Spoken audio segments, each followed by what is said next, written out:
Hello दोस्तों, आज हम ज्योमेट्री में पार्ट 4 पढ़ेंगे।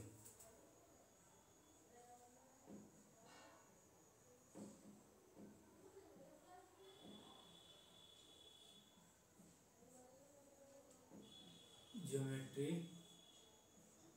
पार्ट 4।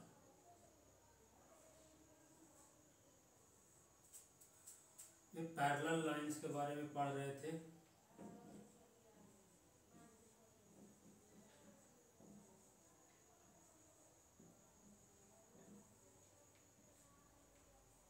पैरेलल लाइंस,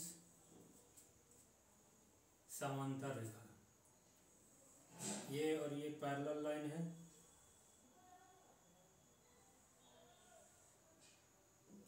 ये वाला कोण अल्फा है और ये वाला कोण बीटा है। तो ये वाला कोण जो होगा ना, ये कोण हमेशा अल्फा प्लस बीटा होगा। ये वाला कोण हमेशा अल्फा प्लस बीटा होगा, आप याद रखिएगा। वो कैसे होगा? जैसे मान लिया जाए ये और ये समानांतर है, ये कोण अल्फा है और ये कोण बीटा है, तो इसके पैरेलल एक समांतर लाइन खींचेंगे। अगर जो ये और ये पैरेलल लाइन है, ये और ये पैरेलल लाइन है, तो ये कोण अल्फा है तो ये वाला कोण भी अल्फा हो। ये और ये पैरेलल लाइन है, ये कोण अगर जो बीटा है तो ये वाला कोण भी बीटा होगा, तो ये अल्फा प्लस बीटा हो जाएगा। अब आते हैं इसी पर एक अगला कंसेप्ट है। इसी पर एक अगला कंसेप्ट है।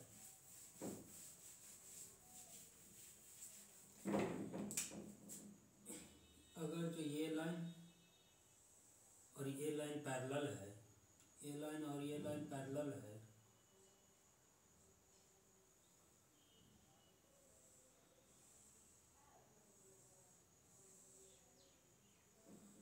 ये कोण अल्फा है, ये कोण बीटा है, ये कोण गामा है,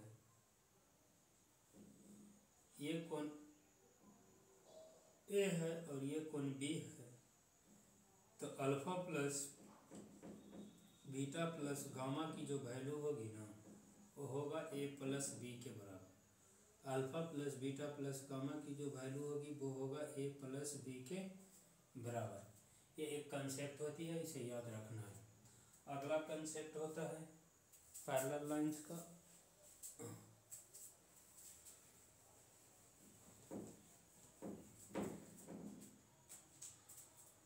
कि अगर जो ये समानांतर रेखाएं हैं, ये 4 समानांतर रेखाएं हैं, एक रेखा ये है, एक रेखा ये है, रेखा ये है और एक रेखा ये है।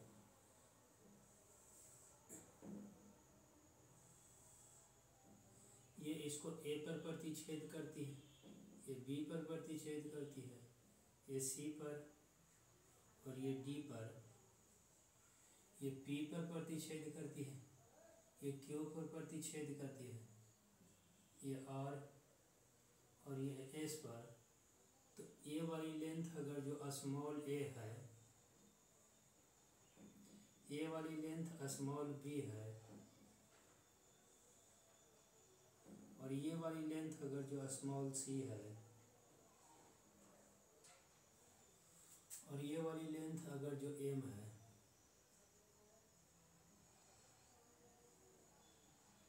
ए वाली लेंथ स्मॉल एन है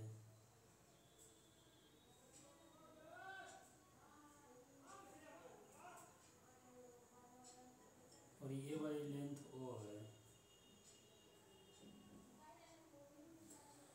तो ए बी सी का जो रेशियो होगा ना, A ratio B ratio C जो होगा वो हमेशा एम अनुपात एन अनुपात ओ होगा।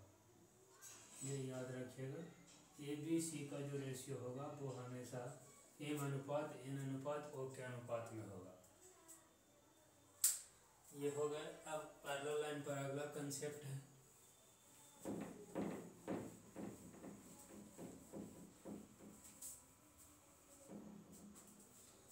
पैरेलल लाइन पर अगला कंसेप्ट है कि ये 3 समांतर रेखाएं हैं,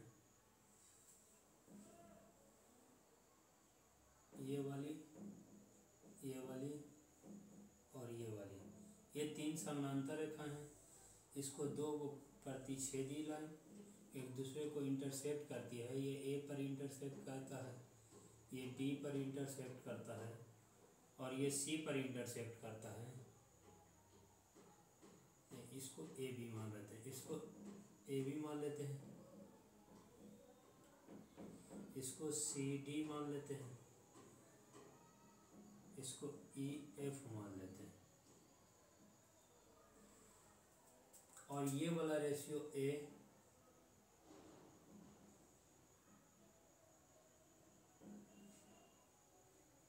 वाली लेंथ ए है और ये वाली लेंथ ए रेशियो बी है, इसकी लेंथ एम है और इसकी लेंथ एन है।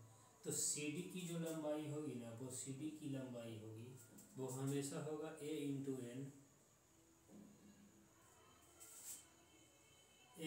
एन प्लस इसकी लंबाई बी इंटू एम घटा में एम प्लस एन होगा। ये सी डी की लंबाई होगी, A is to N plus B is to M बटा एम प्लस एन। अच्छा, ये लेंथ दे दे या ये वाली लेंथ बराबर होगा। अगला आते हैं,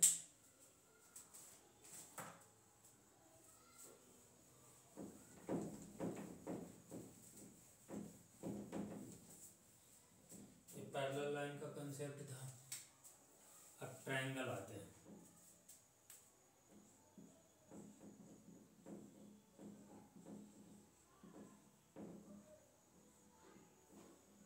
ट्रायंगल को हिंदी में त्रिभुज बोलते हैं।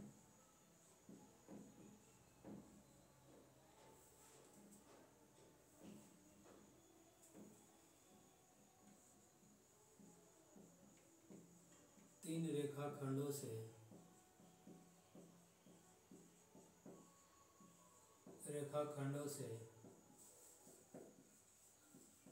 बंद आकृति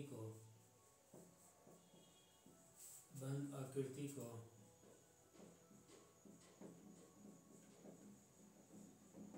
त्रिभुज कहा जाता है। तीन रेखाखंडों से बंद आकृति को त्रिभुज कहा जाता है।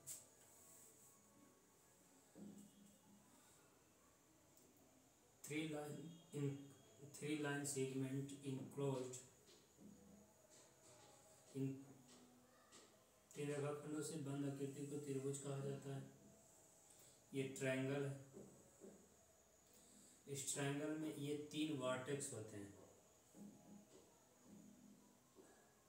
ये ए बी और सी। इसकी वर्टेक्स की संख्या कितनी होती है? वर्टेक्स की संख्या 3 होती है। इसमें साइड की कितनी होती है? साइड भी 3 होते हैं। वर्टेक्स साइड एंगल भी 3 होते हैं। इंटीरियर एंगल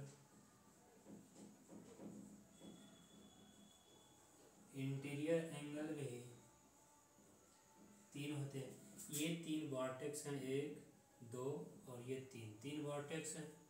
इसके 3 इंटीरियर एंगल होते हैं, ये वाला और ये वाला। ये इसके 3 इंटीरियर एंगल होते हैं। 3 एक्सटीरियर एंगल होते हैं, एक्सटीरियर एंगल भी 3 ही होते हैं। इसके अल्टीट्यूड भी 3 ही होते हैं।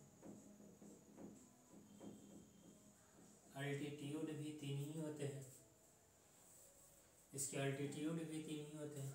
एंगल बाइसेक्टर भी 3 ही होते हैं। एंगल बाइसेक्टर भी 3 ही होते हैं। अल्टीट्यूड एंगल बाइसेक्टर भी 3 ही होते हैं। मीडियन भी 3 ही होते हैं।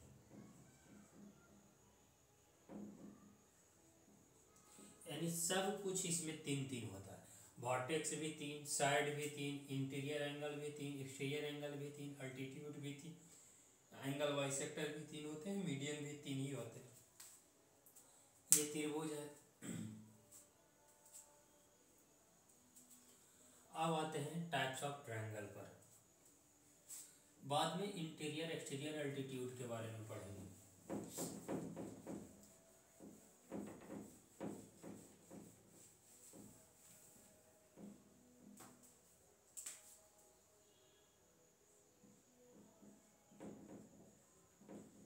टाइप्स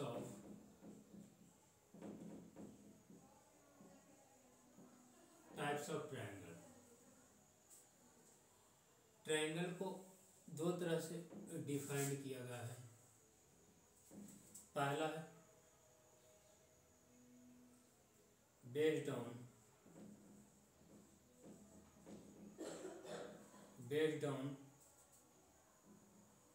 साइड, बेस्ड ऑन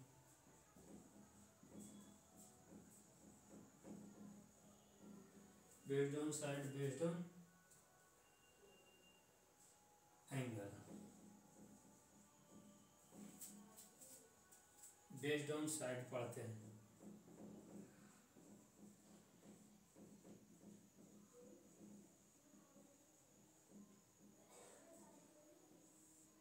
पहला होता है इक्विलैटरल ट्रायंगल।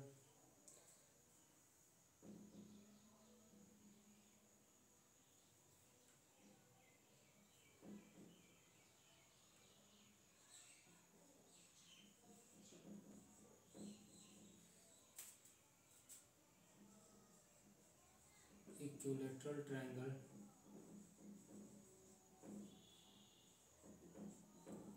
समबाहु त्रिभुज। समबाहु त्रिभुज में क्या होती है ना कि इसकी सभी भुजाएं बराबर होती है।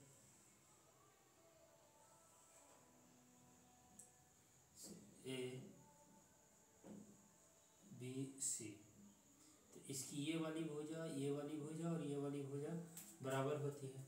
तो आप याद रखिएगा इक्विलैटरल ट्रायंगल समबाहु त्रिभुज की प्रत्येक भुजा बराबर होती है। यानी ए बी बराबर, पहला बात ए बी बराबर बी सी बराबर ए सी। दूसरा होता है ए बी बराबर बी सी बराबर ए सी होता है। सभी भुजाएं बराबर होती है। जब सभी भुजाएं बराबर हैं तो इसको प्रत्येक कोण भी बराबर होंगे, और प्रत्येक कोण बराबर होंगे तो प्रत्येक कोण कितना होगा? 60 डिग्री का होगा। ए भी 60 डिग्री का होगा, ए भी 60 डिग्री का होगा, ये भी 60 डिग्री का होगा। प्रत्येक कोण यानी एंगल ए बराबर एंगल बी बराबर एंगल सी होंगे, जो होंगे कितना? 60 डिग्री का होगा। प्रत्येक कोण 60 डिग्री होंगे। एंगल ए बराबर एंगल बी बराबर एंगल सी होंगे। प्रत्येक कोण 60 डिग्री के होंगे। अब आ जाते हैं बेस्ड ऑन एंगल। अब इसकी बाद सारी चीज़ें बाद में चर्चा करेंगे। अब आते हैं इक्विलैटरल ट्रायंगल हो गया। अब आते हैं आइसोसेलेस ट्रायंगल।